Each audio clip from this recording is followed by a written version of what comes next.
conversando com Bom, a Kátia, eu falei, ó, primeiro, boa noite. Boa noite também para Cissa. Cissa, tudo bem? Boa noite. Também já já vai entrar aí o Angel com a gente aí.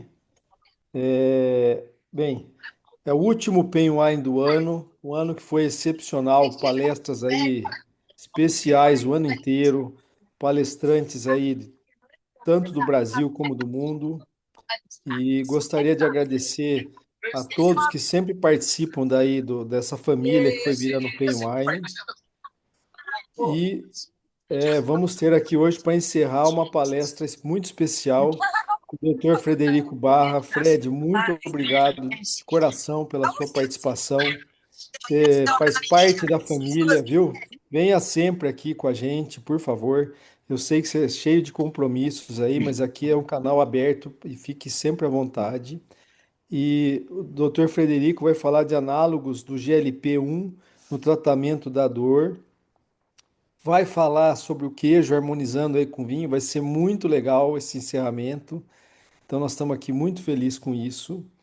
E antes de eu liberar aí tudo para você, meu amigo, agradecer também à OMED. A OMED é a nossa patrocinadora oficial aí. Ela vem todo ano conosco, participando ativamente. A ONA lá, que é a proprietária da empresa, é sempre uma querida, investe muito no estudo de dor e eles têm participado. Obviamente, todo o dinheiro é revertido para a Sobramid, né? Esse canal fica com todas as aulas gratuitas no YouTube. Nós não temos nenhum conflito de interesse em nada do que a gente tem aqui dentro desse canal. E um convite especial, né? Dois, na verdade. Um, todo mundo tem que se associar à Sobramídia. A Sobramídia é a única sociedade brasileira dos médicos de dor. Temos trabalhado arduamente aí para tentar unir as várias especialidades.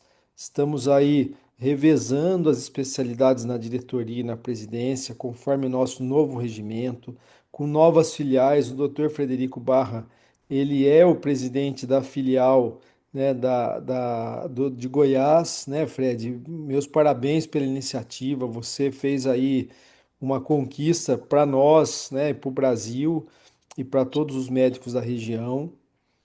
E também queria convidar a todos que em 2026, em março, nós teremos o workshop e a prova de exame do FIP e do CIPS.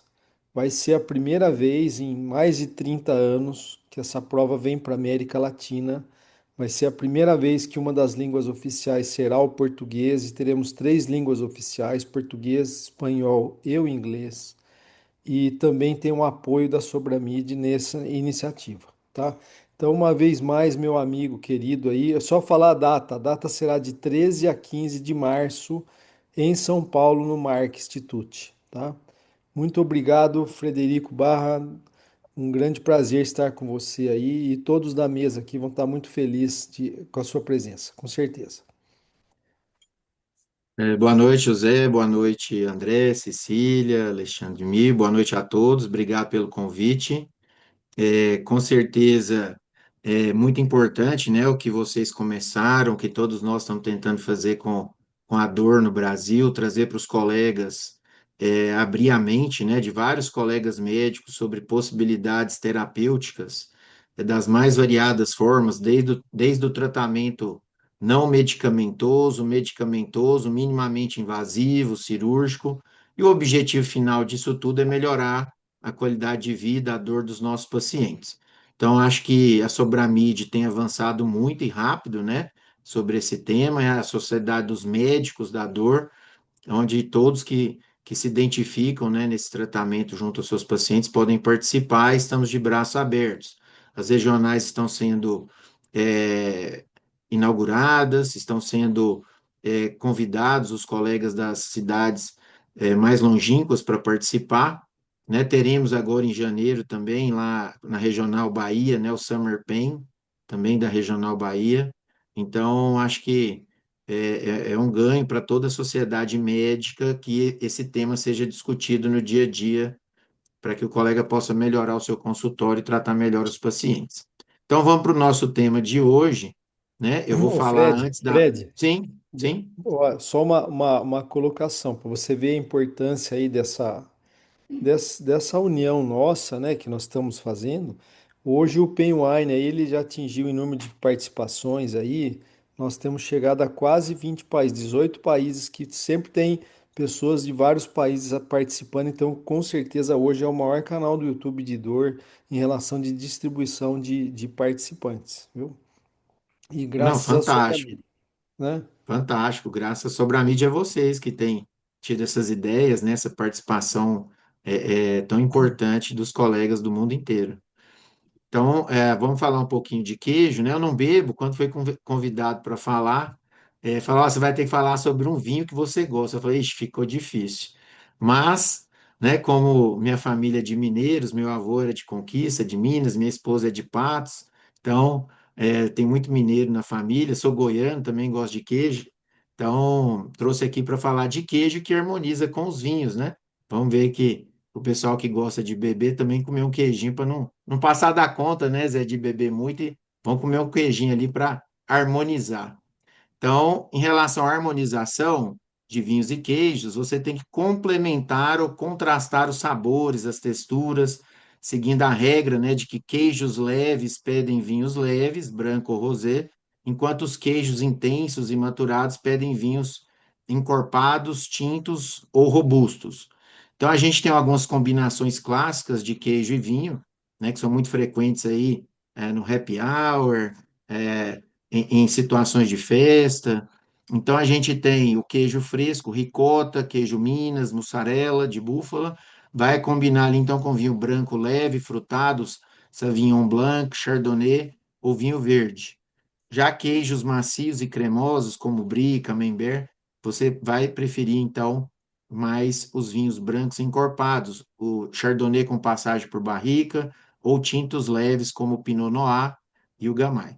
Queijos semiduros, o Gouda e o Emmental, então vinhos tintos, Merlot, Chianti ou brancos com mais estrutura.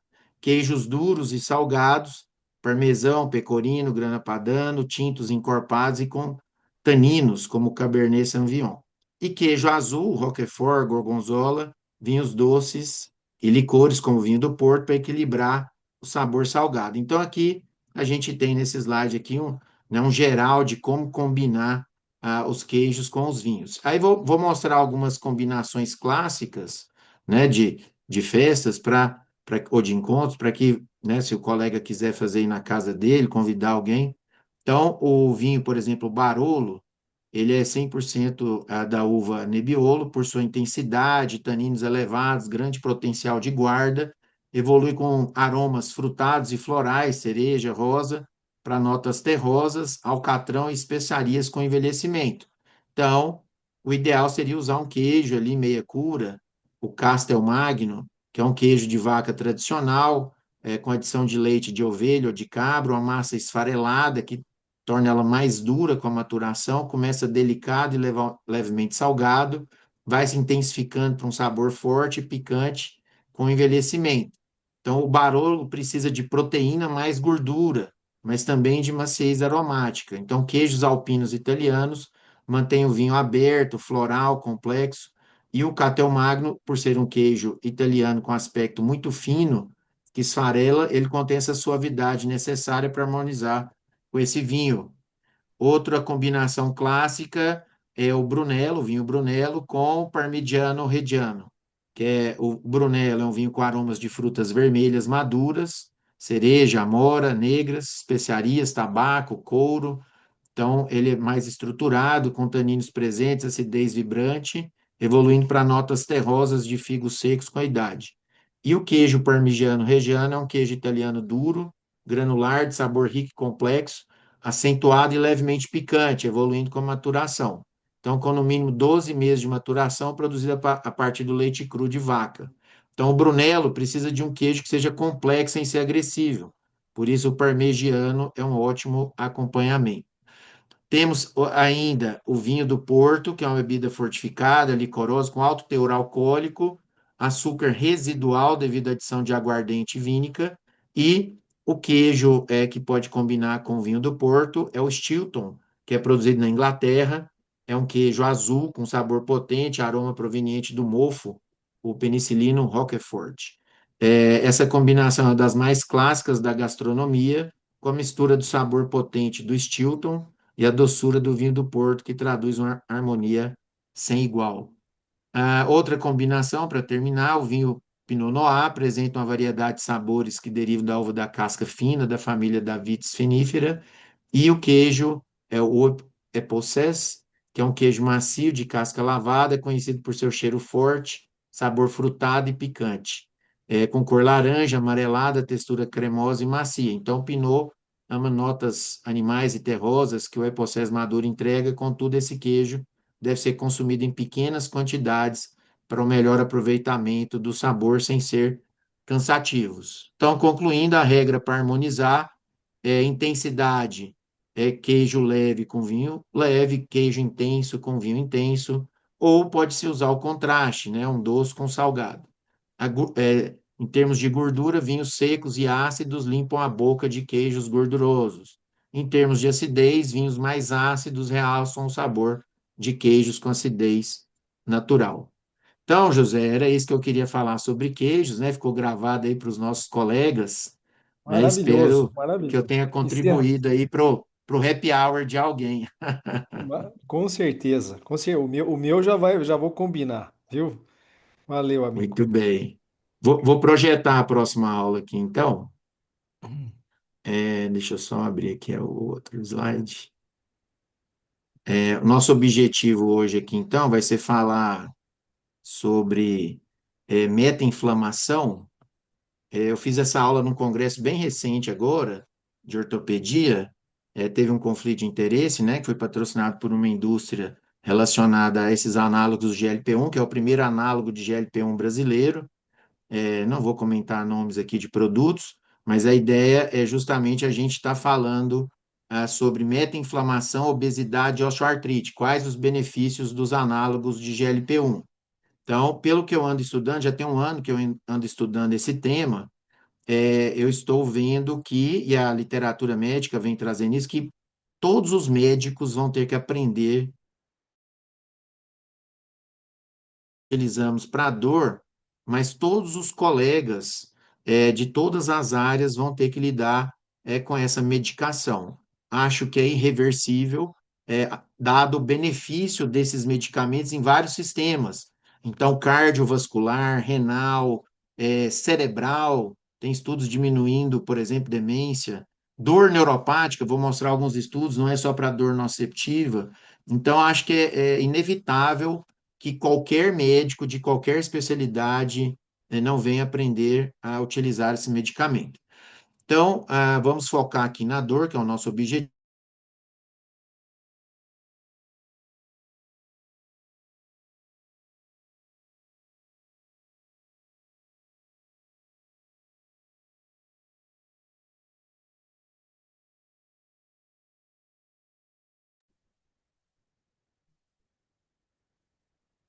Fred, Oi, doutor, acho que caiu. sim. Metabólico. Oi? Oi, Frederico. Caiu a hora que você ia Ah, tá. começar o slide anterior.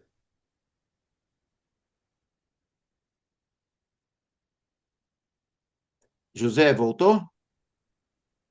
Ele está falhando, Eu vou mas mudar rapidamente de lugar aqui. Vou ficar do lado do roteador, tá para não bem, fica falhar. tranquilo. Aí você volta, por É, gentileza, amigo, no slide anterior que você começou, ele falhou.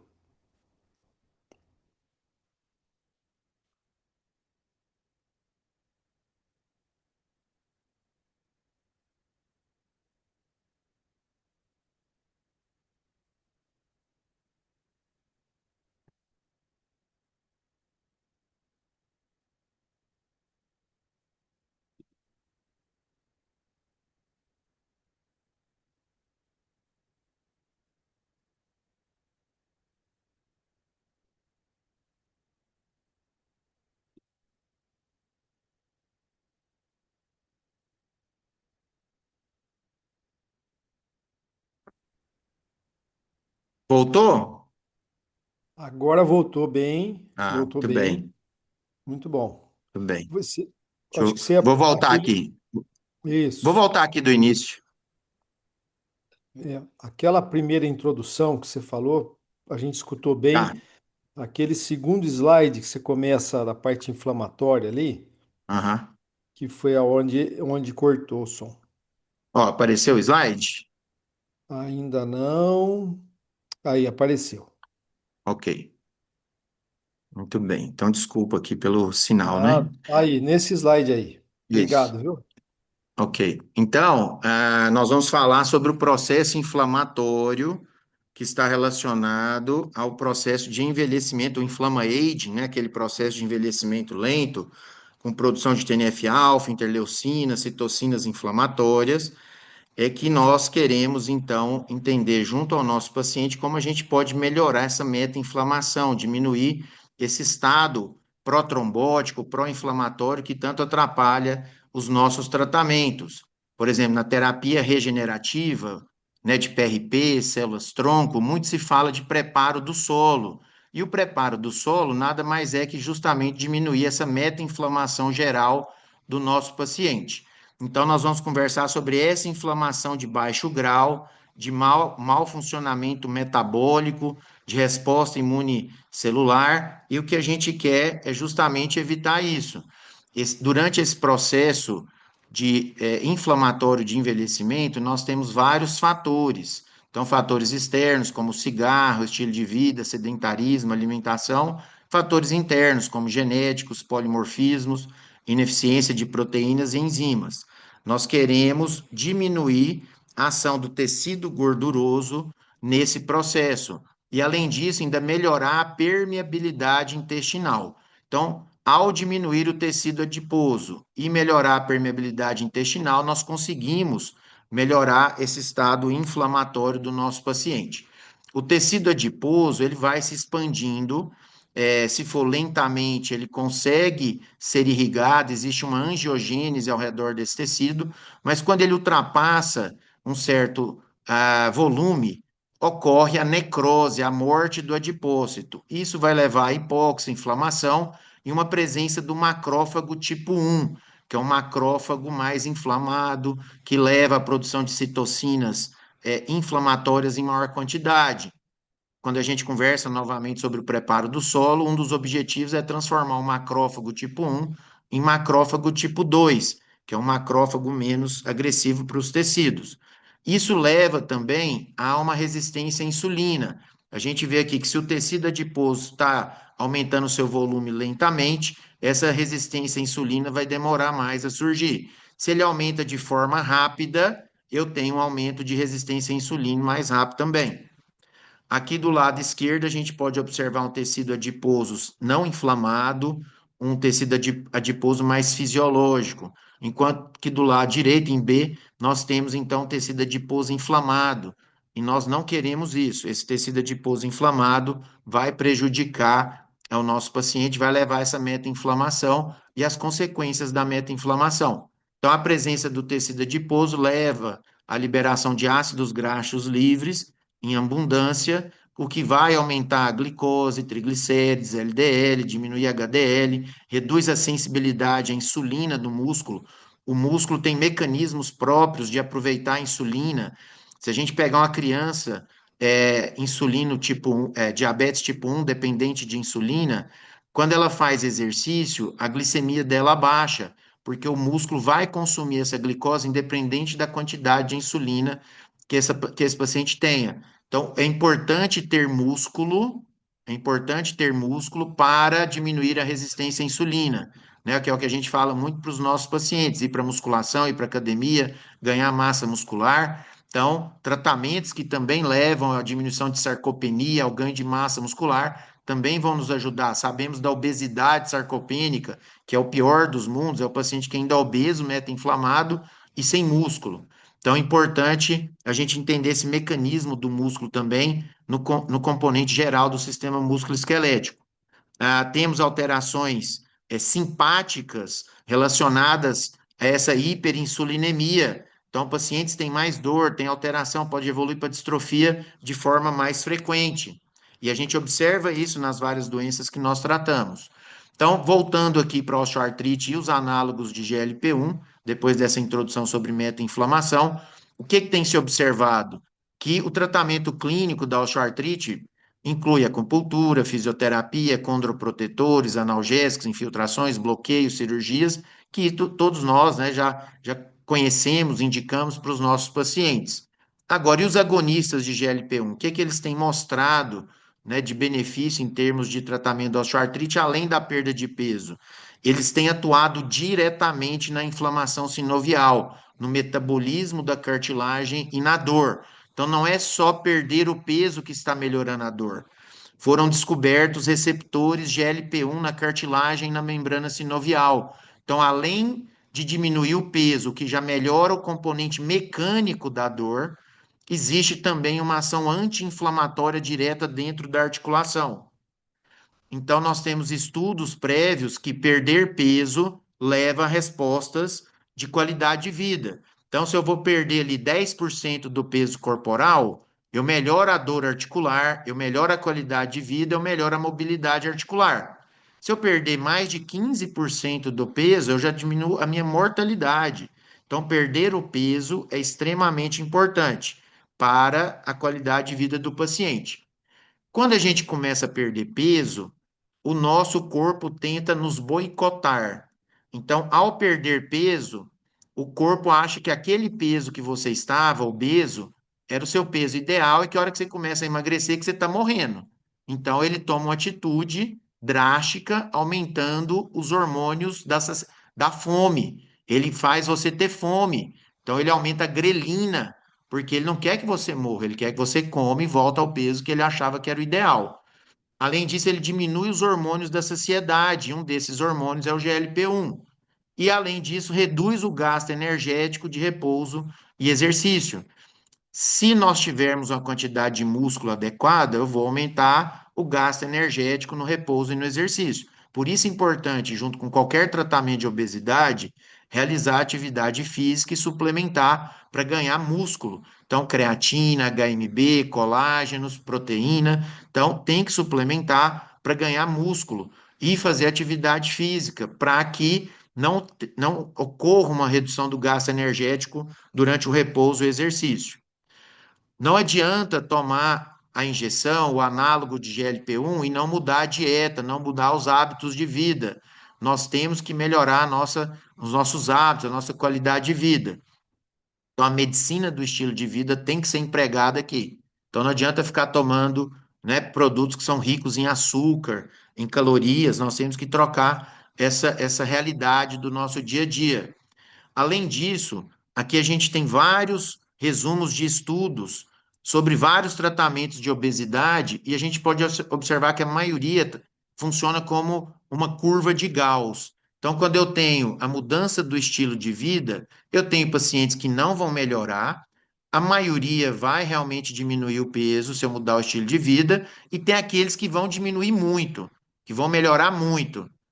Quando eu faço balão por endoscopia, a mesma coisa. Tem aqueles que não vão melhorar, a maioria vai conseguir perder peso e melhorar, e tem aqueles que perdem muito. Cirurgia bariátrica, a maioria perde peso, mas tem aqueles que não perdem, e aqueles que perdem mais do que o esperado. Uma cirurgia bariátrica, por exemplo, você pode perder até 30% do peso corporal. A mudança do estilo de vida gira em torno de 10%.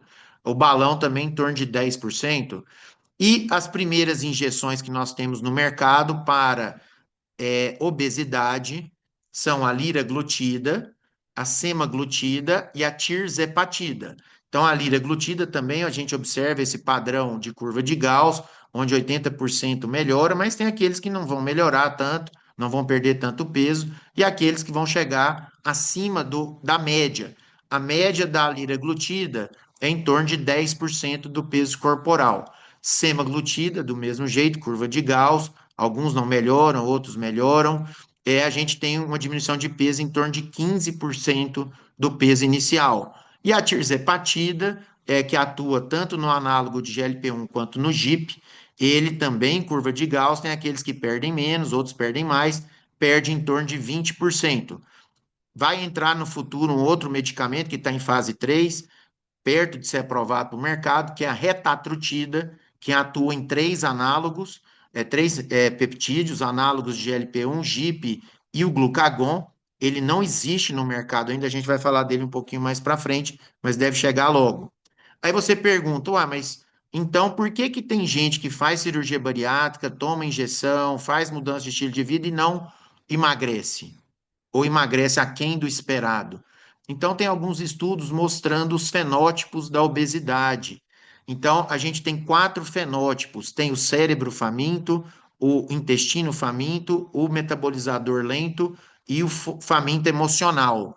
Então, às vezes, quando a gente usa só o análogo, só a injeção, que está o exemplo da liraglutida, ele vai atuar naqueles pacientes que têm o intestino faminto, que não são saciados, né, facilmente com o alimento. Mas tem aquele que não está metabolizando muito. Então, é o sedentário, que não tem muito músculo, que é sarcopênico, obeso sarcopênico. Esse paciente vai precisar, às vezes, usar um anfetamínico para acelerar a sua queima. Então, por exemplo, tem vários colegas prescrevendo a lisdexanfetamina para estimular esse metabolismo, essa queima, né, do paciente em termos de melhora metabólica. Tem aquele paciente que é viciado, que é compulsivo, né, na comida, então ele tem uma alteração do núcleo dopaminérgico, lá do núcleo accumbens, que é o centro de recompensa. Então, esse paciente já vai ter que usar naltrexona com bupropiona para você bloquear então, esse setor de recompensa, ele se sente recompensado, ele aumenta a dopamina quando ele come muito. Então, tem pacientes hoje tomando esses três medicamentos, né? O naltrexona com bupropiona, lisdexanfetamina e um análogo de GLP-1, que pode ser a liraglutida, semaglutida ou tirzepatida, para atuar na maioria dessas fomes. E ainda tem o cérebro faminto, né? Que pode ser usado o topiramato ou fazer trabalhos, né, de biofeedback, terapia comportamental cognitiva com psicólogo, para você tentar também diminuir esse cérebro faminto. Lembrando que o topiramato é muito usado em enxaqueca, né, cefaleia, ele leva a uma diminuição da cognição. Então, tem pacientes que acabam reclamando, né, de esquecimento, de perda de memória. Então, ele não é padrão ainda de tratamento para obesidade. Aqui no Brasil, a gente vai ver o que está liberado para usar aqui no Brasil. Existe um guideline muito bom que eu tenho usado, que é esse do Canadá, onde nós temos que selecionar o paciente pelo IMC, então acima de 30, ou acima de 27 com comorbidades. Quais são as comorbidades? Então, diabetes, pré-diabetes, hipertensão, apneia do sono e ovário policístico. Se o paciente tem IMC acima de 30, ele tem indicação de usar os análogos de LP1 ou 27 com essas comorbidades. Então, está aqui o uso da liraglutida, mas pode ser a semaglutida, tirzepatida. Se precisar, eu vou acrescentar naltrexona com bupropiona e posso acrescentar também o orlistat, que diminui a absorção de gordura, né, mas leva a uma diarreia gordurosa. Alguns pacientes não gostam porque não conseguem controlar o momento de ir ao toalete, então acaba perdendo as fezes em momentos inapropriados. Se o paciente tem depressão, é tabagista inveterado, se ele tem aquela fome, né, de compulsão, o craving, aí a primeira opção já é começar com naltrexona bupropiona e depois seguir na sequência aí com os análogos de LP1 e o orlistat. O que está autorizado no Brasil, então? Sibutramina, orlistat, liraglutida, naltrexona com bupropiona, semaglutida, e esse ano de 2025 entrou, então, agora em junho, para obesidade, não estou falando de diabetes, né? Para obesidade, a tirzepatida entrou agora até 15 miligramas, a tirzepatida entrou para o tratamento de obesidade. Então, o que é o GLP-1? Ele é um peptídeo semelhante ao glucagon, que é um hormônio liberado pelas células L do intestino em resposta à ingestão de alimentos, lá no final do intestino delgado. Ele tem um efeito incretíneo que estimula a secreção de insulina de forma dependente da glicose e do glucagon. Por isso é usado no diabetes. Mas o que tem chamado a atenção é justamente esse efeito fora do pâncreas, que está atuando ali no tecido cerebral, coração, rins e na cartilagem, né, na osteoartrite, diminuindo a dor por ter receptores na membrana sinovial e na cartilagem. Então, o que que o GLP-1 faz do ponto de vista articular? Ele diminui a produção de TNF-alfa, interleucina 1, interleucina 6, de prostaglandina, ele acelera a transformação do macrófago tipo 1 para o macrófago tipo 2, que é o que a gente quer no preparo do solo para diminuir a meta-inflamação. Imagina que nós já estejamos fazendo PRP, BIMEC, gordura, como célula-tronco, né, de tratamentos aí regenerativos, muitos casos não dão certo. Por quê? Porque o meu paciente está meta-inflamado. Então, se eu preparar esse paciente um ano antes de um tratamento regenerativo, 6 meses, um ano antes, eu posso ter resultados melhores no tratamento da dor. Os análogos de GLP-1 também atuam direto no condrócito, inibindo as enzimas que degradam a cartilagem, metaloproteinase, agrecanase, aumenta a produção de colágeno tipo 2, promove condroproteção. Então, essas injeções podem se tornar no futuro drogas modificadoras da doença. Então, eu tenho um efeito anti-inflamatório estrutural e alívio de dor. Então, nós temos a liraglutida e a semaglutida, liraglutida meia-vida de 13 horas, semaglutida de 7 dias, todas com estudos de ação, tanto em modelo animal quanto humano, para alívio da dor e da osteoartrite. Lembrar, né, temos vários colegas que são cirurgiões aqui assistindo a aula, anestesistas, que quando o paciente vai ser operado, vai ser sedado, vai tomar uma anestesia, essa medicação tem que ser suspensa. O padrão hoje está em torno de 4 semanas para você suspender antes de um procedimento cirúrgico. Porém, a Sociedade Brasileira de Diabetes trouxe novidades em relação a isso recentemente, falando que você pode suspender de acordo com a meia-vida da droga. Então, se o paciente toma liraglutida e vai fazer um procedimento cirúrgico, tomar uma endoscopia que seja, vai tomar uma sedação para evitar broncoaspiração, refluxo, esse paciente tem que suspender esse medicamento 24 horas e na hora do procedimento tem que ser feito um ultrassom de estômago, abdominal, para ver se tem alimento ali, resíduo, né, que possa levar a uma broncoaspiração. A semaglutida você vai ter que suspender uma semana antes, fazer uma dieta líquida por uma semana, para poder também ver com ultrassom se sobrou resíduo e aí fazer o procedimento. De forma segura, né? Muito difícil uma pessoa ficar com uma semana com dieta líquida restritiva. Então, suspende a medicação 4 semanas antes, ele come menos, né? Dieta não tão sólida, tenta comer mais pastosa ou alguns sólidos de rápida digestão, e aí ele vai para o procedimento sem problemas. Nós estamos tendo muito problema de suspensão de cirurgia, porque o paciente não avisa, né, que está tomando essa medicação, e aí chega no centro cirúrgico, o anestesista tem que suspender, porque não cortou o medicamento no momento certo. Vou mostrar alguns estudos sobre essa ação anti-inflamatória na articulação. Então, já tem 5 anos que vem sendo estudado isso e publicado. Esse estudo aqui da liraglutida mostra, então, a presença desse processo modificador da doença como efeito anti-inflamatório e protetor da cartilagem, tanto em ratos quanto em humanos. Então, foram analisados aqui cortes histológicos mostrando a presença do receptor GLP-1 na cartilagem humana e dos ratos. Então, a gente consegue atuar diretamente na articulação, não é só pela perda de peso, como eu comentei. Então, nós temos diminuição da prostaglandina, interleucina 6, TNF-alfa, ciclooxigenase, óxido nítrico, metaloproteinase, agrecanases. Temos aqui um outro artigo publicado na revista de ortopedia, mostrando esse efeito anti-inflamatório, protetor, regenerador também do GLP-1. Aqui um estudo chinês, ele fez um estudo coorte, então 1.800 pacientes que estavam com osteoartrite de joelho e diabetes tipo 2, separou o grupo que estava tomando análogos do GLP-1 e grupo que estava tomando outros medicamentos para diabetes.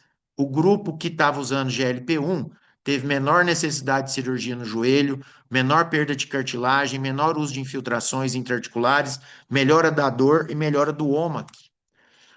Aqui é um estudo em andamento na Índia, começou agora em 2025, com a revisão sistemática e meta-análise, para justamente mostrar essa comparação de liraglutida e semaglutida relacionada ao tratamento por via subcutânea.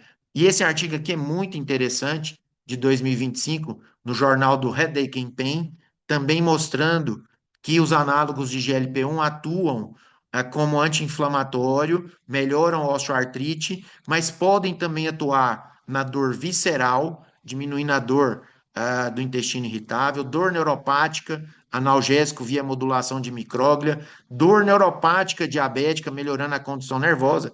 E aqui a gente consegue entender, porque se eu controlo melhor a glicemia do meu paciente, eu vou diminuir a lesão, a destruição neural.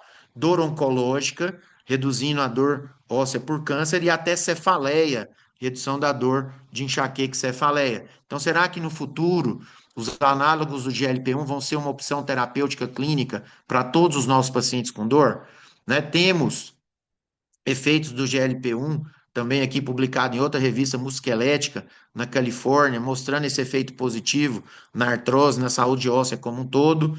Aqui um estudo de 40 mil pacientes, publicado em 2024, que os pacientes usando semaglutida reduziram o risco de desenvolver osteoartrite em 16%. Então, também levando a esse efeito inflamatório, metabólico, mecânico. Então, é tudo junto, é multifatorial. E o que mais me chamou a atenção ano passado para estudar esse assunto foi essa publicação do New England em 2024, em exatamente um ano, né, um pouquinho mais de um ano. Foi conduzido aí por mais ou menos um ano e meio o estudo, com duplo cego, randomizado, controlado com placebo, em pacientes obesos com osteoartrite e dor no joelho. Então, eles estavam usando semaglutida uma vez por semana, eram 407 pacientes, uma média de 56 anos, e a conclusão é que esses pacientes diminuíram a dor de severa a moderada na osteoartrite do joelho, usando a semaglutida uma vez por semana. Esse que eu vou mostrar agora é um protocolo que eu estou usando, não encontrei publicado esses protocolos. A partir dos estudos, eu defini esse protocolo para tratar os pacientes. Já tem mais ou menos 6 meses que eu tenho prescrito os medicamentos para tratar os pacientes relacionados à dor, né, que me procuram no consultório para dor. Eles não me procuram por obesidade, eles procuram a gente por dor. E aí eu vou enquadrar o paciente se ele vai ser tratado ou não. Então, o paciente tem que ter osteoartrite Kellgren-Lawrence 1 a 3, então quadros leves ou moderados, quadros mais graves vão para cirurgia de osteotomia, artroplastia.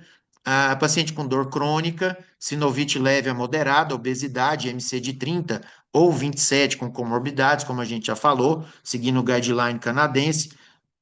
O objetivo é diminuir a dor, a rigidez articular, diminuir a lesão da cartilagem e diminuir a necessidade de cirurgias e melhorar a síndrome metabólica. Então, dentro desse protocolo, eu tenho que pedir uma densitometria óssea com composição corporal para ver massa óssea e ver a composição corporal do meu paciente, ver quanto que ele tem de massa gorda, quanto que ele tem de massa magra. Então, o padrão ouro hoje para ver massa gorda e massa magra não é a bioimpedância, é a composição corporal em densitometria óssea. Então, esse exame algumas clínicas fazem, outras não. Precisa comprar o software para pôr no aparelho de densitometria e a gente consegue acompanhar a massa gorda e a massa magra dos nossos pacientes. Vocês vejam aqui nessa paciente que ela é uma paciente de 1,70 m, 88 quilos, 44 anos, ela está tomando os análogos para emagrecer, ela tinha dor articular, dor corporal, e ela está com 51% de gordura. A gente vê no gráfico aqui que ela está bem longe da mediana, né? Ela deveria estar aqui com 30, 35% de porcentagem de tecido gorduroso e está com 51%. Então, ela está com a composição corporal ruim.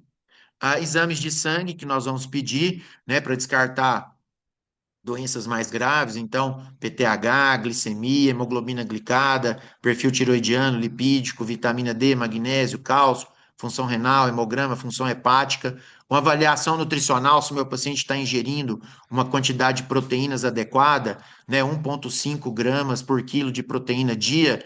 Então, o paciente tem que estar comendo proteína, senão ele vai perder músculo. Ao perder peso, ele vai perder músculo. O índice de massa corporal, o hand grip, né, que é o dinamômetro para ver a força desse paciente, o diâmetro de panturrilha e de abdômen, a densitometria óssea de corpo total com composição corporal. Doutor, eu não tenho disponível esse exame, pode ser a bioimpedância, né? O padrão ouro é a densitometria, mas se não tem, faz a bioimpedância no começo, no meio, no final do tratamento.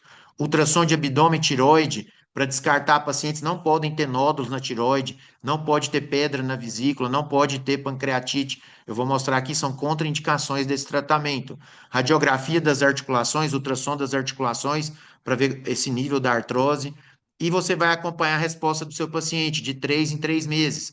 3, 6, 9, 12 meses. Então, de 3 em 3 meses, eu tenho que ver se esse paciente perdeu pelo menos 5% do peso corporal. Se ele não tiver perdido isso, eu vou aumentar a dose do medicamento. Então, eu vou ver se ele está diminuindo anti-inflamatório, infiltrações, se a escala de dor está melhorando, a mobilidade. Então, se o meu paciente pesa 100, daqui 3 meses, ele tem que ter perdido pelo menos 5 quilos. Se ele não tiver perdido isso, eu vou aumentar a dose do remédio. Então, se eu começar, por exemplo, com tirzepatida, a bula fala para começar com 2,5. Então, 2,5 no primeiro mês, uma injeção semanal. No segundo mês, eu já vou fazer 5 miligramas. Então, aí eu mantenho 5 miligramas por mais 2 meses e avalio se ele perdeu 5%. Se ele tiver perdido isso, eu mantenho nos 5 miligramas. Se ele não tiver perdido, eu aumento para 7,5. Enquanto o paciente estiver perdendo 5% do peso a cada 3 meses, não tem necessidade de você aumentar muito a dose da medicação. Se está dando certo com uma dose menor, mantenha a dose menor, certo? Aqui já falei da porcentagem de perda de peso de cada injeção, né? Tirzepatida em torno de 20, semaglutida em torno de 15, a liraglutida em torno de 10, bariátrica em torno de 30, e o que vai chegar aí é a retatrutida em torno de 25 a 30% de perda de peso, semelhante à bariátrica, né? Nós queremos, então, produtos que já tenham mais estudos. Hoje, quem tem mais estudo em dor em osteoartrite é a liraglutida e a semaglutida. Então, nós temos a liraglutida nacional, o que proporcionou um acesso melhor aos pacientes. Hoje, com R$ 700 por mês, o paciente consegue tomar a liraglutida para tirar a dor e emagrecer. Lembrando que a liraglutida é uma injeção diária, começa com 0,6 miligramas e no primeiro mês, todo dia. Na primeira semana, desculpa, vai com 0,6, na segunda semana 1,2, na terceira semana 1,8, na quarta semana 2,4, na terceira semana 3 miligramas, que é o que a gente vai fazer. Então, o máximo é de 3 miligramas. Se o paciente está perdendo peso com 1,2, 1,8, você pode manter nessa dosagem. A semaglutida também, eu posso começar com 0,25, depois vou para 0,50, 0,75, 1 miligrama. Então, por semana, a semaglutida tem a vantagem de ser semanal e posso chegar até a dose de 2,4. Mas se com 1 miligrama por semana o meu paciente está perdendo peso, 5% a cada 3 meses, não precisa chegar na dose máxima, tá? Tirzepatida e retatrutida, mais artigos estão sendo publicados. Esse aqui é o artigo que eu achei da tirzepatida, mas ele envolve todas. Então, é um artigo de 2024, utilizando todas as medicações anti-obesidade, então semaglutida, liraglutida e tirzepatida, quase 40 mil pacientes, já falei desse artigo aqui. Então, 23 mil usando semaglutida, 12 mil tirzepatida, 2 mil liraglutida. E a conclusão é que esses medicamentos realmente diminuíram a dor e a osteoartrite nos pacientes. Então, temos artigos já da tirzepatida, esse é um deles. Então, aqui a gente tem as diferenças, né? Então, a liraglutida, ela é o Victoza, Saxenda e o nacional é o Olire, da MS. A semaglutida é o Ozempic, o Wegovy, da Novo Nordisk. Temos o nacional agora, que é o Porvistra, que é da Eurofarma. Está custando em torno aí de R$ 1.000 o tratamento, né, do Ozempic nacional, vamos dizer assim, que é o Porvistra da Eurofarma. Então, também barateou bastante o custo. A tirzepatida só tem um, que é o Mounjaro, ele ainda tem patente por mais 5 anos, não vai ter outro produto, né, semelhante. Lembrando que a vigilância sanitária proibiu veementemente manipulação e importação da tirzepatida. Você não sabe o que seu paciente está usando. Então, tudo que nós estamos recomendando aqui é o que está na farmácia. Não podemos manipular ou utilizar produtos de procedência duvidosa. A indicação é do produto liberado pela Vigilância Sanitária Brasileira que está disponível nas farmácias, tá?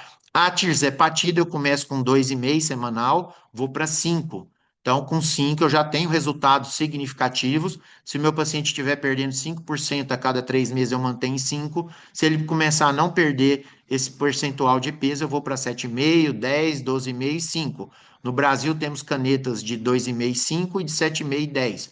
Não tem de 12,5 e de 15, tá? E o futuro aí, bem próximo, é retatrutida, né? Também do Lilly, mesma dona do Mounjaro. Então, começa com 1, vai para 4, 8 e 12 miligramas subcutâneo, podendo perder aí de 25 a 30% do peso corporal, mas olha o detalhe, é uma medicação em pesquisa, fase 3, não está disponível para venda em lugar nenhum do mundo, e tem várias pessoas vendendo retratutida em suas clínicas, em locais obscuros. Então, eu achei isso aqui na internet, ó, venda de retatrutida, R$ 3.700 à vista, cartão 12 vezes com juros na maquineta.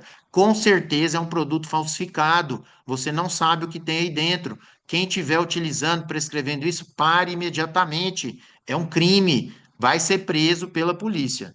Então, a retatrutida atua em 3 hormônios diferentes, produzidos no trato gastrointestinal. Então, o GIP, o GLP-1 e o glucagon. A vantagem é que o glucagon aumenta o metabolismo. Lembra lá da gente falar do paciente queimador lento, né? Baixo metabolismo, aquele que precisa da lisdexanfetamina, pode ser que com o glucagon ele não precise mais desse outro medicamento. Essa é uma expectativa. Além disso, a retatrutida é um dos medicamentos do estudo Trunf 4 que a Lilly está testando para osteoartrite. Então, pode ser que chegue na bula do produto hoje, liraglutida, semaglutida e tirzepatida não tem bula utilização para dor e osteoartrite.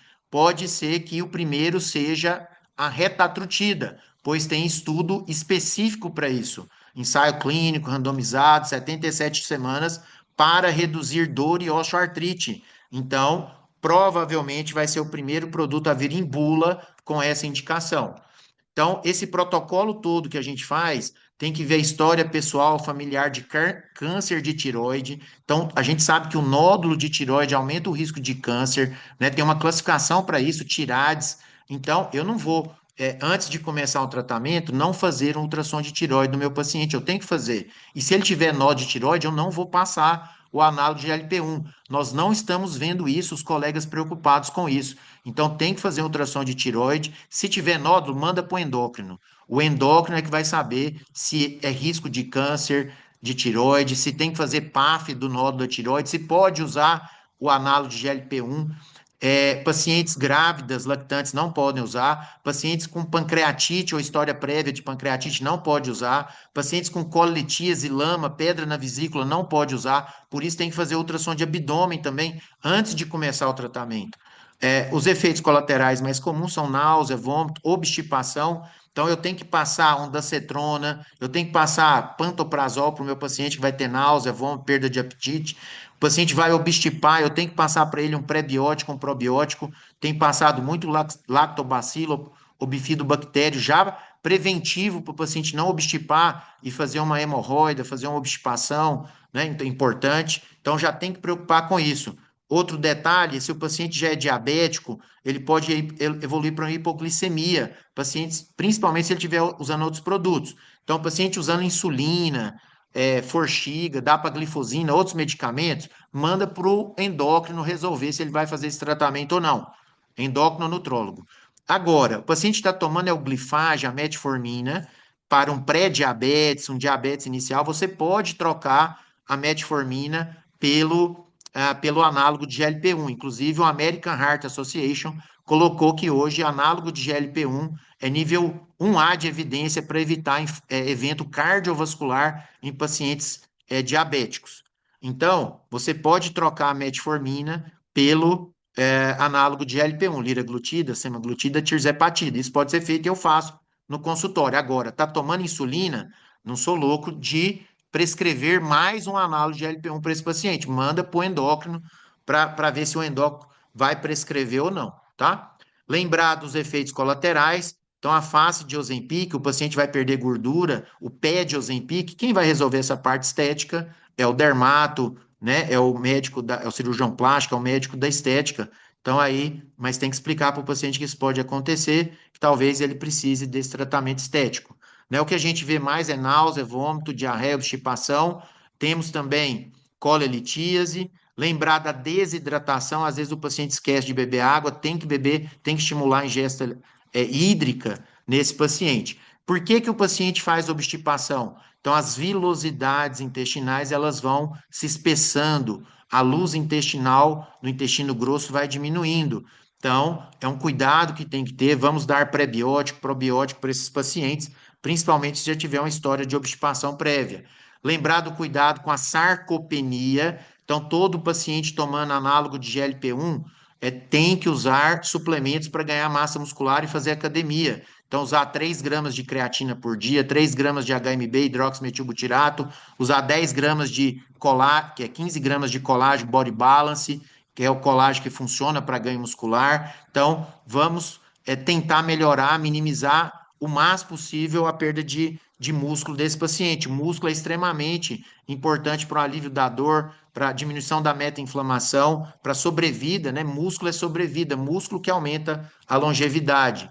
Esse aqui é o estudo, é o Congresso Mundial de Osteometabolismo, Osteoartrite, Osteoporose e Sarcopenia. Foi em Roma esse ano. Esse colega endocrinologista, Peter Eblin, a aula dele foi justamente sobre isso. Liraglutida diminuindo massa óssea, levando à osteopenia. Então, o paciente absorve menos cálcio, vitamina D. Então, todo paciente tomando análogo de GLP-1 tem que repor cálcio e vitamina D. Não vejo também os pacientes fazendo essa suplementação. Isso aqui está se traduzindo em fraturas. Esse estudo da Academia Americana de Ortopedia mostrou que 13 mil pacientes que foram submetidos à prótese de joelho e quadril e acompanhados durante um ano. O que que eles observaram? Os pacientes que estavam usando análogo de GLP-1 tiveram maior risco de fratura periprotética da prótese de quadril e joelho. Por quê? Porque fazem osteopenia. Então, esses pacientes têm que tomar cálcio e vitamina D. Então, tem que tomar creatina, HMB, colágeno, cálcio, vitamina D, lactobacilo, bifidobactéria, tem que tomar tudo isso tudo. Não adianta só tomar injeção, tem que tomar isso tudo. Além disso, o que foi observado? Não houve soltura da prótese, então isso é muito bom, não interferiu na fixação da prótese, e teve um resultado muito bom, olhando aqui do lado direito, ó, diminuiu a taxa de infecção e trombose. Então, os pacientes tiveram um ganho em termos de meta-inflamação, de evento adverso, em termos de infecção da cirurgia ortopédica e de eventos tromboembólicos. Então, esses pacientes tiveram uma melhora, né, no pós-operatório. Então, será que nós vamos começar a preparar os nossos pacientes também pré-operatoriamente para desinflamar, diminuir a obesidade, diminuir risco tromboembólico? Então, olha o nível de complexidade que essas injeções vão tomar, que esses tratamentos vão tomar, e por isso que todo médico vai ter que aprender a usar esses medicamentos e tratar. Essa aqui é uma paciente também, a gente vê a composição, aqui é uma bioimpedância, a gente vê a composição corporal dela, ela perdeu aqui 10 quilos, e a gente vê que ela perdeu pouco músculo. Por quê? Isso aqui num período de mais ou menos 4 meses, 4, 5 meses. Por quê? Porque ela foi para academia, fez suplementação adequada, então ela está perdendo peso, mas não está perdendo músculo. Outro detalhe, o nosso corpo entende que se eu tomar essa injeção só por 3, 6 meses e parar, eu vou fazer um efeito sanfona, eu vou voltar a engordar. Por quê? Porque a grelina, que é o hormônio da fome, vai aumentar, a leptina vai diminuir, desculpa, meu metabolismo corporal diminuiu em repouso ou em exercício, e aí eu vou engordar. E aí é pior, porque eu vou ter perdido ali 20, 30% de músculo, e a hora que eu engordar, eu vou ganhar tudo em gordura, não vou ganhar músculo de novo. Se eu perdi 10 quilos, eu perdi 7 de gordura e 3 de músculo. Hora que eu engordar de novo os 10 quilos, eu vou engordar em gordura. Aí minha composição corporal vai ficar pior do que estava antes. Então, o que que os estudos estão mostrando? Se você vai propor esse tipo de tratamento para o paciente, você não pode usar esse tratamento por menos de 2 anos. Então, para que o organismo do paciente se acostume com aquele novo peso, com aquele novo peso. Então, se o paciente perdeu 20 quilos, ele pode diminuir a dose da medicação. Se ele estava, por exemplo, usando tirzepatida de 10 miligramas, ele chegou, perdeu 20 quilos, perdeu a meta dele. Agora ele pode voltar para de 5, para de 2,5 semanal por mais um ano, 2 anos, para que o organismo acostume com aquele peso e ele não venha a ter o efeito sanfona, o efeito rebote da parada da medicação.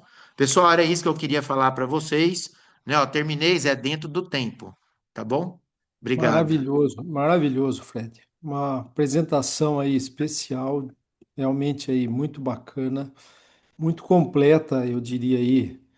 Um assunto tão atual, tão complexo, né? Eu queria perguntar fazer uma pergunta. Todo mundo da mesa vai querer fazer grandes perguntas aí para você, mas você falou, abrangeu demais tudo, foi brilhante. Uma dúvida é a aderência do paciente, Fred, a esse tratamento. Colocando dessa maneira, eu acho que isso daí você deixou a consulta nossa muito mais longa, muito mais completa para explicar tudo isso que está acontecendo no paciente. Você sabe que a consulta de dor, eu sei que você é um excelente médico, uma referência nacional aí de tratamento de dor. Nossa consulta é demorada, né? Você sabe bem disso. E eu queria, você mantém uma informação. Associando essa inflamação da micróglia e toda essa parte da gordura aí que você falou, essa perspectiva que você vai trazer para o paciente, você mantém a medicação habitual de dor, é uma dúvida, e também se você não falou pouco do uso de algum hormônio como testosterona, oxandrolona, você também associa isso para evitar um pouco dessa perda de massa. Muito bem, excelente. Então, é, a sarcopenia, né, ela vai ter que ser classificada ali se o paciente está normal, pré-sarcopênico, sarcopênico ou sarcopênico severo, certo? Os estudos de sarcopenia para usar hormônios, eles envolvem pacientes sarcopênicos severos. Então, se o paciente não é sarcopênico severo, você não tem indicação em bula ou em estudos para utilizar testosterona para homem ou nandrolona para mulher. Ah, mas eu uso, dá certo, o pessoal da academia usa para ganhar massa, mas é um uso off-label. É um uso off-label, certo? O que você pode acrescentar nisso tudo que a gente falou é uma planta chamada Tribulus terrestris. O Tribulus é um precursor da deidroepiandrosterona. Ele pode ser usado na dosagem de 300 miligramas ao dia e ele pode aumentar a massa muscular, é utilizado para ganho de massa muscular. Ter cuidado que toda planta também é patotóxica, né? Então, o fígado do paciente, TGO, TGP, tem que estar normal e você vai acompanhando, né, de 3 meses, 6 meses, com exames seriados de sangue. Então, eu costumo prescrever o triblo, José, para ajudar nesse ganho de massa muscular. Agora, a testosterona para homem, quando tem hipogonadismo, está super indicado, pode ser associado. Então, eu peço testosterona para todos os pacientes do sexo masculino que eu vou prescrever. Lembrando que a Sociedade Brasileira de Endocrinologia e Metabologia não indica o uso de testosterona para mulher. Sei que tem sido muito feito e realizado no Brasil, mas é uma contraindicação formal da Sociedade de Endócrino, tá?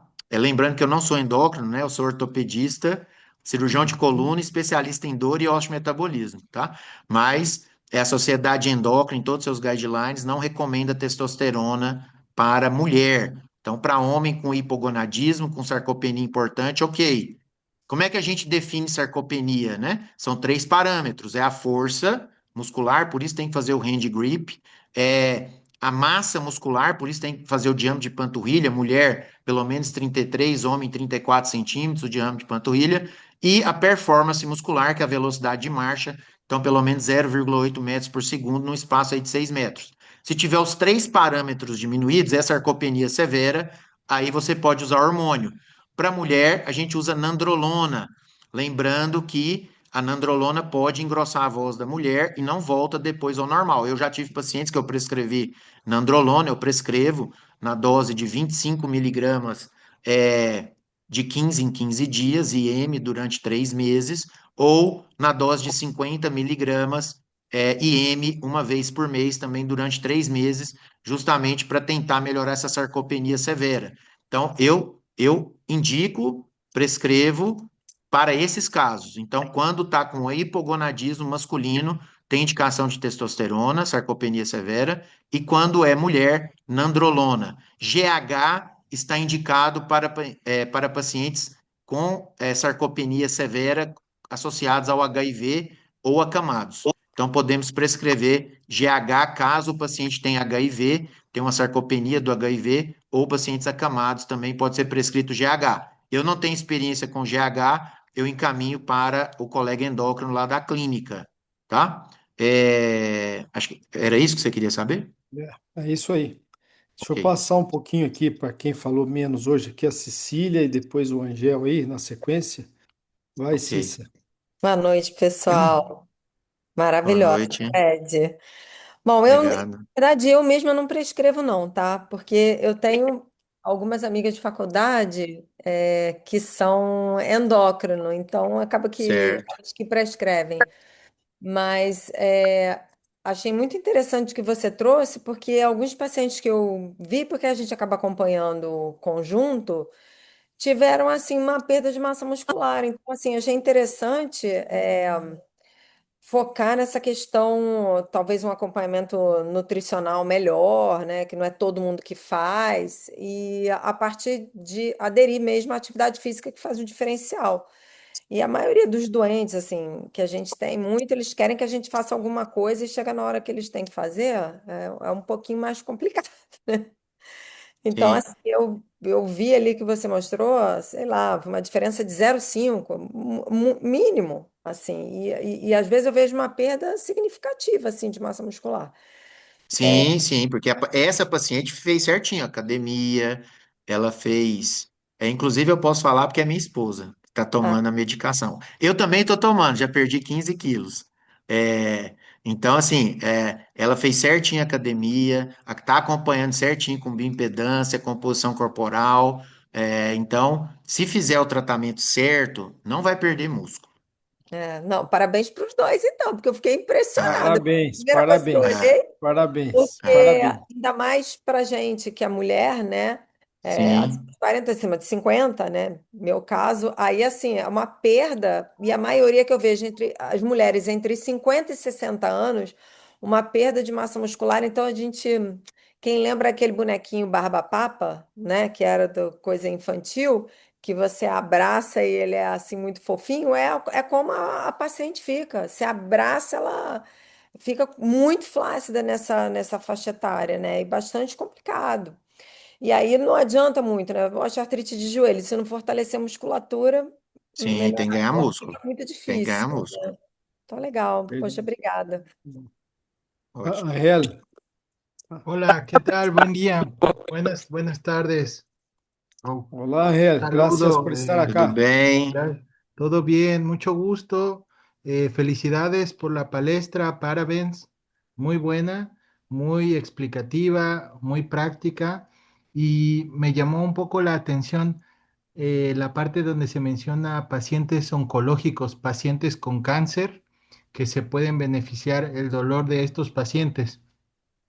Puede ser un poco difícil porque algunos pacientes pierden mucho peso, pero también Sim. vemos pacientes obesos con cáncer. ¿Has tenido alguna experiencia en esto? Não, não. Aquele artigo ali da Headache and Pain, ele trouxe possibilidades terapêuticas justamente fora do escopo da osteoartrite, da dor musculoesquelética, não oncológica, nociceptiva, crônica. Então, ele trouxe que existe a possibilidade, pela presença do receptor GLP-1 em outras estruturas, como, por exemplo, no sistema nervoso, de você melhorar outros tipos de dor, como a dor neuropática, a dor mista, a dor nociplástica e a dor oncológica. Mas, assim, hoje, nesses últimos 5 anos, principalmente de um ano para cá, o que nós temos mais evidência é na dor nociceptiva, músculo-esquelética crônica.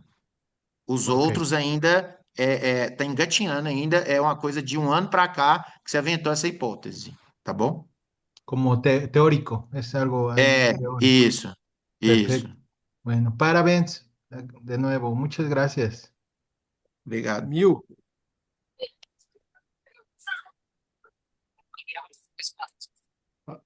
André, Então, me ouve? sim, tá bem. Boa. Parabéns, Fred. Obrigado. Só lembrando, alguns pacientes acabam tendo uma hipersensibilidade cutânea autolimitada, né? Vocês têm visto isso ou não? Eu tenho alguns pacientes com verdadeiras alodíneas aí, que duram algumas semanas por conta do uso da medicação. Após a injeção? No local da Não, não. injeção? Não, não, não. Muitas vezes generalizada. Não observei. Eu tive 5 pacientes, pelo menos, 3, assim, que não era a queixa principal do paciente, 2 eram a queixa principal. E conversando com um amigo nutrólogo, ele falou que vê não é com tanta frequência, mas está distante de ser raro, assim. Olha, pode ter alguma relação com a isquemia retiniana que leva em alguns pacientes, né? A gente vê aí na literatura, até no Instagram, alguns pacientes com deficiência visual, né? Que tem sugerido isso. Pode ser que talvez tenha alguma isquemia também do tecido neural periférico que a gente ainda não saiba, e Pode talvez ser. por isso algum grau de dor neuropática, né? De alodinha aí. Mas eu não tinha escutado isso, escutei sobre o evento adverso da deficiência visual, né? Isso a gente vê, inclusive, escuta sobre processos, né, da Novo Nordisk aí, sobre alguns pacientes que ficaram cegos, né? E o que a maioria dos colegas fala, talvez esteja relacionado a uma diminuição muito rápida do peso e da glicemia, e talvez isso possa levar a uma lesão neural. Ainda é controverso isso, né? Ainda está em estudo, precisa de mais definições sobre esse evento adverso. Uhum. Boa. 1000. Eu estava com uma estática aqui danada, que eu não estava ouvindo, não conseguia ouvir nada, assim, não sei se vocês estavam ouvindo também, eu estava com um de estática muito alto, mas agora passou, engraçado. Eu queria só colocar duas coisas, porque teve uma discussão no chat aqui, que era o pessoal discutindo sobre semaglutida e terzipatida. E é o seguinte, a semaglutida, ela é proibida a manipulação, totalmente proibida no Brasil.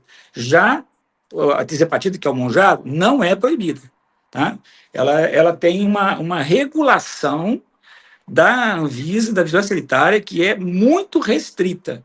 Então, o que está acontecendo é que existe muito laboratório produzindo a droga no Brasil que não tem controle da Vigilância Sanitária. Então, é esse que é o grande problema. Então, inclusive, saiu uma nota agora da Vigilância Sanitária que a patente do Monjaro estava processando, né, as empresas que estão produzindo a droga como genérica, né? E isso, a Vigilância Sanitária, inclusive, se pronunciou da seguinte forma, que esse não é o âmbito dela. Esse é o âmbito, é uma discussão jurídica. Isso aí, de patente e tal, é de outra coisa. O que ela está regulando é a complexidade do fármaco em ser produzido.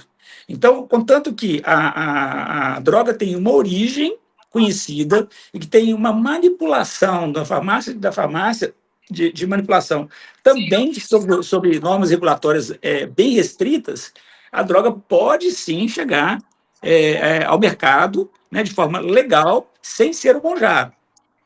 Então, isso tem que ficar bem claro, porque uma coisa é que a semaglutida ela é proibida, enquanto que a tirzepatida não. Né?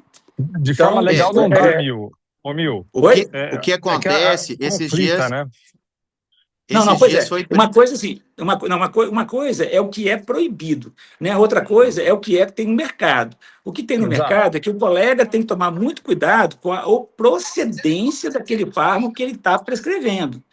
Entende? Então, é isso que tem que ser dito. Né? Assim, a procedência ela pode ser duvidosa, e aí, nesse caso, ele vai ser incriminado por estar prescrevendo um fármaco de procedência duvidosa. Então, Mas quando, a pessoa tem que tomar muito cuidado com o que ela compra, do fornecedor que ela compra o então, fármaco, né? mas quando você junta as duas legislações, a Anvisa, ela permite a manipulação. E essa é a Sim. brecha, na verdade, ela permite para doses individualizadas, né? Vamos imaginar. Então, o 1.000, na verdade, precisa de 3,5, não precisa de 2,5, Uhum. 5 é muito para ele. Ok, ele pode fazer 3,5 para o 1.000, então pode manipular. Mas isso conflita com a lei da patente, né? Então, Sim, sim. se você juntar as duas legislações no mesmo processo, subentende-se que, na verdade, é plenamente legal pegar o Monjaro e manipular em 3,5. Outra medicação, não. Pela lei da patente, né? Mas Pois é, é aí é que está, basicamente André. isso. Essa discussão é uma discussão que tá ocorrendo no ambiente jurídico, né, e que ela transcende a nossa colocação. Diga assim, que para o médico, né, a prescrição do fármaco, né, de forma fracionada, ela não é ilegal, entende? É isso que tem que ser dito, porque ele tem responsabilidade sobre o fármaco que ele está prescrevendo, a origem desse fármaco, né? Então, assim, é isso que tem que tomar cuidado, né? Porque senão fica, eu vi discussão aqui no chat que o pessoal discutindo, mas semaglutida está proibida, não está proibida. Bom, semaglutida está proibida. Não existe manipulação de semaglutida. Ponto. A tirzepatida, não. Ela pode ser manipulada, contanto que haja todo esse processo regulatório da vigilância sanitária. Tá? Esse é Então, o aí a primeiro ponto. dúvida, professor, a dúvida é o seguinte: quem é que vai realmente falar que essa empresa que está manipulando tem uma validação da Anvisa para fazer isso? Então, por exemplo, o que a gente está observando são prisões de colegas médicos, né? Prenderam um aqui no Centro-Oeste, um lá no Nordeste, né? Lá na Bahia. O cara tinha alugado uma mansão, estava produzindo dentro de uma casa Pois é, gente, mas isso é vários exceção, litros, né, milhares Fred? de litros de Não, tirzepatida, entendeu? Então, isso é assim, bandido, né? Isso tem pois que ser é. tratado como bandido, né? Na nossa classe também existe gente dessa forma, como existe em outras classes, né? Sim, Entende? sim, Sim. Então, assim, nós não somos exceção no mundo, né? Então, assim, esse tipo de sim, comportamento, ele tem que ser coibido pela Polícia Federal, sim, ponto, né? isso. Ponto. Agora, se você está prescrevendo um fármaco, né, e você quer ter essa certeza daquilo que está produzindo, solicite ao laboratório que você o processo regulatório dele junto à vigilância sanitária. Pronto, Isso. certo? Vai. Eu acho que é aí que você se protege, né? A partir do momento que o laboratório te entrega uma origem para esse fármaco. Ponto. Então, assim, isso é uma questão que eu acho que é muito importante, né? A gente fazer. E a segunda questão, Fred, que eu adorei você falar, é que todo o início da sua aula, quando você falou sobre grelina e tal, eu vou tentar resumir aquilo ali numa única sentença que eu falo com os meus alunos, com os meus pacientes também. Sabe? A obesidade não é uma doença mental do querer. A obesidade é uma doença corporal, orgânica e hormonal. Entende? Então, não é um defeito de caráter o cara ser gordo.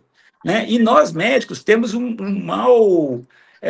Vou falar assim, sinceramente, a gente costuma julgar o paciente com muita facilidade e com muita rigidez, na maior parte das vezes. Né? Então, o paciente gordo, ele é gordo porque ele quer, ele é gordo porque ele não faz dieta, ele é gordo por causa disso, ele é gordo... Não. Aquilo que você falou desde o início, são 2 anos de tratamento, né? Por quê? Porque você precisa condicionar esse corpo a uma mudança hormonal que vai ter que transcorrer durante um período. Então, isso não é uma doença do caráter, da moral, entendem? É isso que eu gostei demais de você falar. Quando você falando sobre isso, eu adorei, e eu gosto de falar assim, muito cuidado com o julgamento que a gente faz do paciente que chega para a gente. Né? A gente costuma colocar o paciente dentro de um rótulo, né? Em que ele é gordo porque ele quer ser gordo, ele é gordo porque ele tem falta de vontade, ele é gordo porque ele não tem interesse. Não, não é. Ele é gordo porque ele é doente. Entende? A obesidade é uma doença hormonal, como o Fred colocou aí. Sabe? Então, eu adorei essas duas coisas que você falou. Eu só queria deixar claro essa questão da desepatida, que eu acho que é importante, né? Porque Sim, senão sim. fica parecendo que eu estou prescrevendo. Eu não faço isso, gente, não é minha praia. Mas eu estou prescrevendo um fármaco aqui e a partir de amanhã sou um bandido. Não, não é isso, não. né? Então, muito cuidado com a origem do fármaco que você está prescrevendo. É isso que tem que ser Isso. feito, né? É isso que tem que ser É. feito. Mas, Para assim, não ter dizer que ela é surpresa e a polícia produzida, bater, para não ter isso, surpresa e a polícia bater na sua isso. porta. Exatamente. Eu acho que esses dois fatos, Fred, marcaram, para mim, marcaram muito, né, a sua aula, que foi excelente, por sinal, né? Muito bom. Pouquíssimo a acrescentar nela, né? Não tem o que dizer sobre ela. Tá? Muito obrigado. O Fred, uma colocação. Na verdade, para tratamento da dor, vamos assim dizer, essas prescrições são off-label, né? Nós estamos Sim, ainda são entendendo off-label. e nós Sim. estamos trabalhando num mundo off-label. Nós somos médico de dor.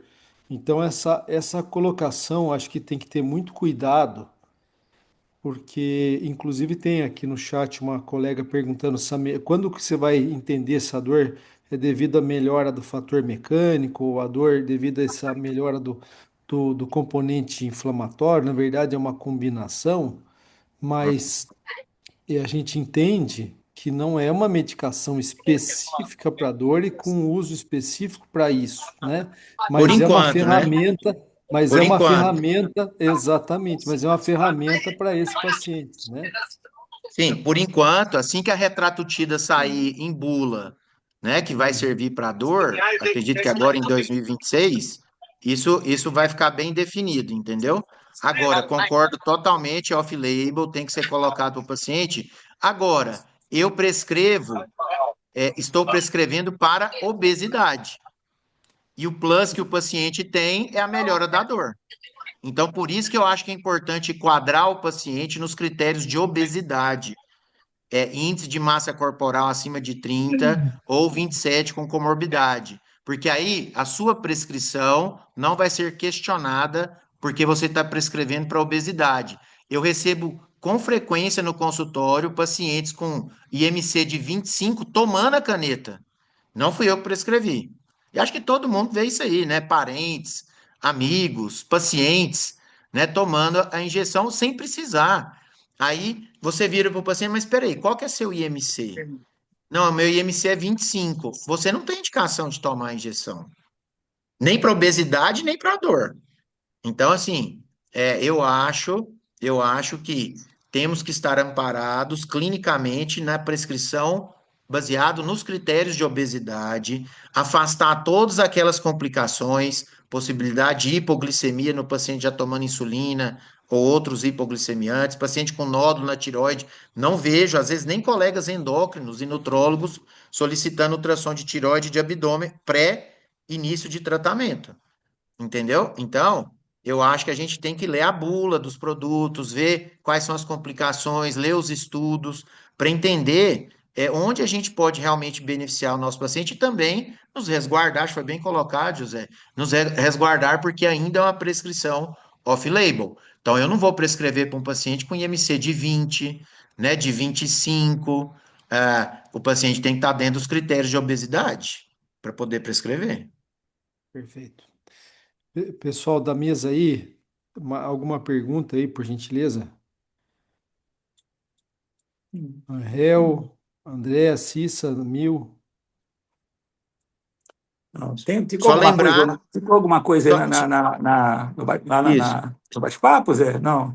só lembrar, todos vocês estão fazendo terapia regenerativa também, que é também, né, ainda precisando de regulamentações no Brasil, né, do CFM e tal, né, PRP, células-tronco, tudo mais. Lembrar que vai ser um produto muito interessante para melhorar o preparo do solo desses pacientes, né, para a gente preparar o paciente para receber a terapia regenerativa. Acho que é um campo também muito grande para crescer esse tipo de tratamento pré-procedimento, né? Ah, vou injetar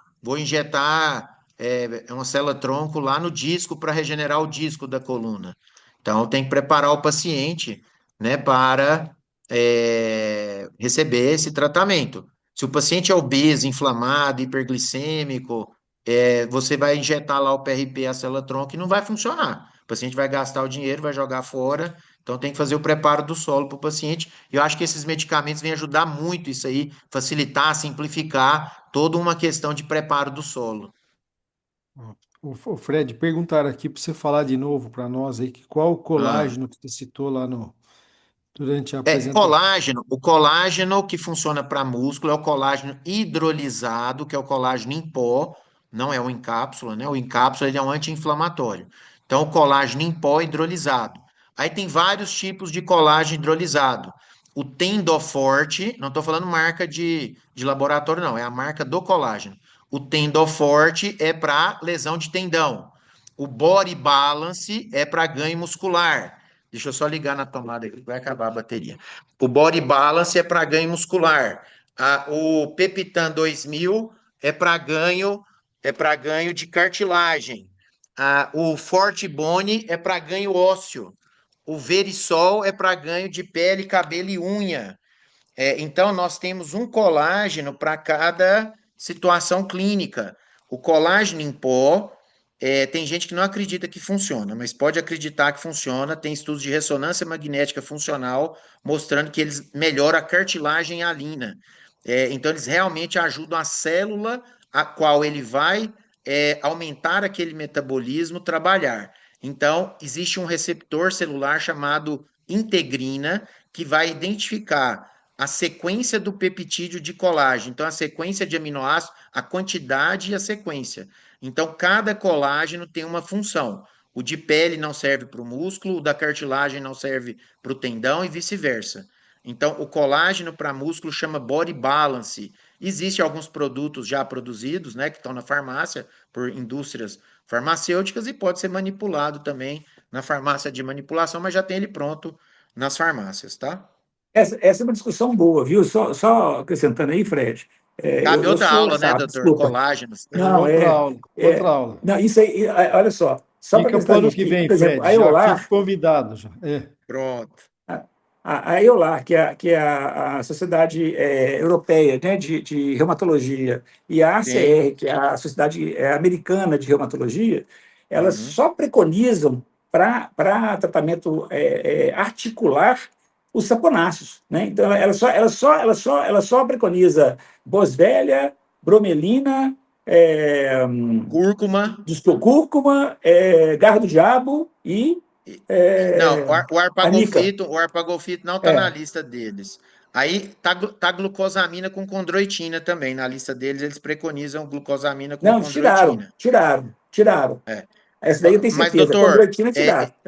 então, existe uma É. sociedade mundial de osteoartrite, que é a OARCE. E a Uhum. OARCE, ela recomenda os colágenos. O pessoal da Reumato realmente não recomenda. Não Tanto que os recomendo. colegas reumatos não prescrevem muito colágeno. Eu também não prescrevo, não, eu sigo deles. Então, mas Por isso que eu estou a falando. OARCE, a OARCE, a Sociedade Mundial de Osteoartrite, ela recomenda o uso de colágenos, tem vários estudos, e ela recomenda realmente a cúrcuma, a boswellia e o extrato insaponificado de soja abacate seriam as três melhores Isso. plantas, né? Mas a gente pode Uhum. falar isso tudo numa outra aula ano que vem também. Isso daí é uma boa Boa. discussão. Total. O Fred, eu vou passar aqui a palavra para o pessoal da mesa e você no final Tá? aí, para se Sí. despedir.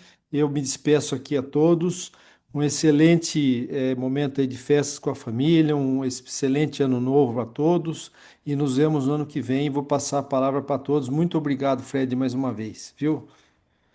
Eu que agradeço, Zé. Obrigado pelo convite. Eu já estou com a mão, mas deixa eu falar. Fred, para nós é um prazer ter você com a gente aqui, né? Óbvio, né? Não só aqui no Bem Wine, como no Sobramite também. E eu desejo para todos vocês, né, um ano de 2026 com muita luz, muita paz no coração, muitas alegrias, muita saúde para vocês poderem curtir esse ano ao lado das pessoas que vocês amam, né? E espero encontrar vocês aí a partir de janeiro novamente aqui no Penwine. Obrigado, André, obrigado, Zé Luiz, Cissa, Ângelo, um beijo no coração para todos vocês e os colegas que estão com a gente aí hoje, né, dando aí o brilho para a nossa participação. Obrigado. Que fofo que tá esse cara.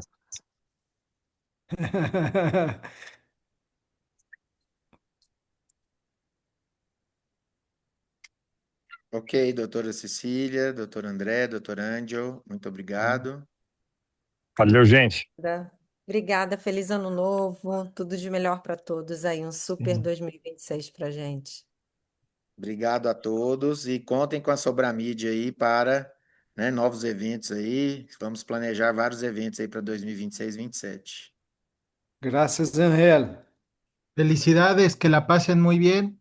Mis mejores deseos desde México, esperando empezar con todo el 2026, cerrando ahora con un gran Pain and Wine. Un gusto verlos y muchas gracias por permitirme formar parte de este increíble proyecto. Lo mejor para ustedes y mucho éxito en este fin de año. Un abrazo. Abraço a todos. Até logo.